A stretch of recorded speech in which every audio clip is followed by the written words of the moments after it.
Hello friends, आज हम करेंगे 12th मैथ का क्विक रिवीजन, जिसके अंदर मैं हूं आपका Ravi sir. Relation and function के बारे में बताऊंगा। इसके अंदर ओनली 4 पोर्शन होते हैं। पहला पोर्शन रिफ्लेक्सिव का फॉर्मेट, फिर सिमेट्रिक फॉर्मेट, फिर ट्रांजिटिव फॉर्मेट। 3 तो ये एक साथ चलते हैं। ये होता है एकदम साथ सेम पार्टिकल होते हैं इसके अंदर। होता है अगर मान लो 1 का 2 के साथ है तो 2 का 1 के साथ भी होगा। इसका मतलब है 1 का 2 के साथ है, 2 का 3 के साथ है, तो 1 का 3 के साथ भी होना चाहिए। ये और ये भी, इनका भी एक कॉमन फैक्टर होना चाहिए। तो रिफ्लेक्स के अंदर क्या कि ए और बी ये दोनों बिलोंग्स टू आर है।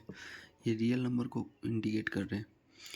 तो सिमेट्रिक के अंदर होगा बी ए या ए, मतलब इनका रिवर्सिबल भी होना चाहिए। इसके अंदर A B belongs to R होगा, A B belongs to R, B A belongs to R. इसके अंदर क्या होगा, A belongs to R, B belongs to R. Transitive के अंदर ए बी ए, तीनों पोर्शन हो गया, ये भी हो गया ये।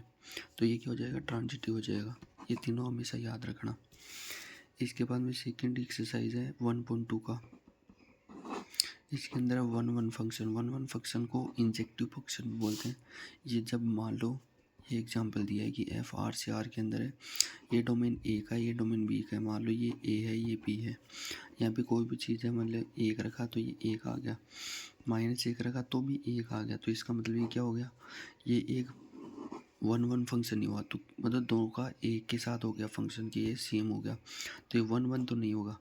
लेकिन ऑन टू ट्राई करें तो ऑन टू के अंदर क्या होगा, अक्स स्क्वायर इक्वल टू वाई, तो अक्स इक्वल टू रूट वाई हो गया। रूट वाई के अंदर 2 का रूट 2, 3 का रूट 3, ये सारा अलग अलग आ गया।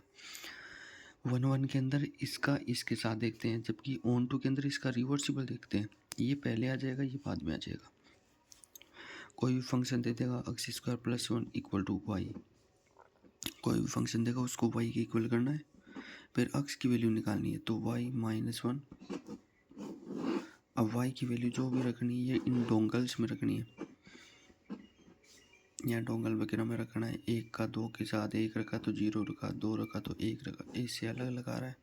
तो मतलब ये क्या हो जाएगा, इनके बीच में फंक्शन आर हो जाएगा ये, यानी कि ऑन टू हो जाएगा। इसको सर्जेक्टिव बोलते हैं। अगर कोई फंक्शन है उसमें 1 एंड ऑन टू दोनों है, मतलब क्या हुआ, ये बाइजेक्टिव फंक्शन हो गया।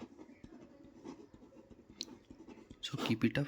ऐसे ही आपको धीरे धीरे सेकेंड चैप्टर का भी एनालिसिस करवाऊंगा धीरे धीरे। हर एक चीज़ 2-2 3-3 मिनट की वीडियो रहेंगी, तो आपको कोई दिक्कत भी नहीं रहेगी। और ऐसे ही साथ साथ पढ़ते रहें आप। Thank you. और अपने दोस्तों को भी भेजें।